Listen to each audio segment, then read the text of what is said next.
Puis là, moi, j'étais un gars, disons, qui est célibataire. OK? Oui. Puis là, j'entends ça à la radio aujourd'hui. Puis là, je me dis, OK, lui, il va me donner des cours de séduction. Dis-moi, quel genre de personne va appliquer pour justement venir prendre ces cours-là? Est-ce qu'ils sont rendus à un stade où il n'y a plus rien à faire dans leur tête, ou c'est vraiment des gens qui sont encore motivés, mais qui veulent apprendre? Ça, je suis content que tu poses cette question-là. Je la trouve excellente. Et c'est d'ailleurs un très grand préjugé.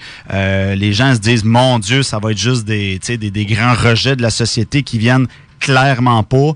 En fait, j'ai de tout les styles. J'ai des gars qui ont jamais eu de blonde. En fait, ça se divise en 3 catégories. Okay. J'ai des gars qui ont jamais eu de blonde. Ça, c'est beau. J'ai des monsieur, madame, tout le monde. Oui. Bon, puis ça, c'est le plus grand nombre en termes de nombre, là, de Ton pourcentage plus gros de noyau, gens, des gens qui viennent. Et j'ai des... Je les appelle mettons les gars très forts, par exemple. Là. Okay. Les gars ou des femmes aussi, c'est un petit peu... avec les femmes aussi, c'est différents styles. Mais mettons, je vais parler des hommes parce que j'en vois plus. Mais des gars très forts, ça veut dire qu'ils ont déjà beaucoup de succès, ils ont déjà plein de femmes qui bourdonnent autour d'eux autres, mais ils vont venir quand même. Et là, tu vas me dire pourquoi qu'un homme qui aurait déjà une facilité à attirer irait prendre un cours de séduction. Ben, je te répondrais pourquoi Carey Price a un coach, pourquoi Roger Federer a un coach et pourquoi Georges Saint-Pierre a un coach. Ben oui, ben c'est sûr, ça les améliore, ils structurent. C'est très difficile. Toujours aller plus haut. Ouais. Et moi, le premier, moi, ça fait 5 ans que je fais ça professionnellement. Je gagne ma vie à 100% là-dedans.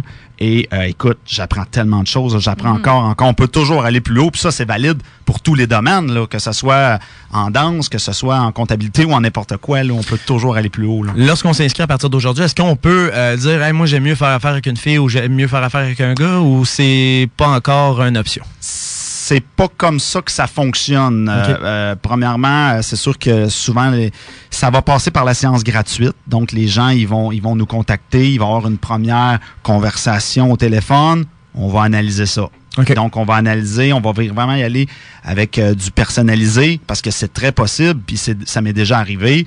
Par exemple, quand c'est pas toujours moi qui prends le téléphone, là, mais quand c'est moi qui prends le téléphone, que je dis, toi, tu n'es pas prêt, je veux pas t'avoir comme client. Là.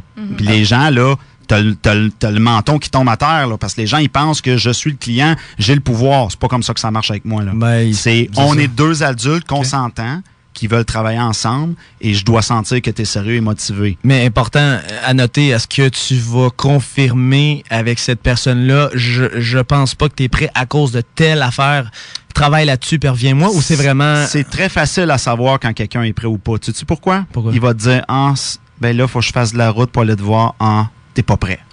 Je le sais tout de suite.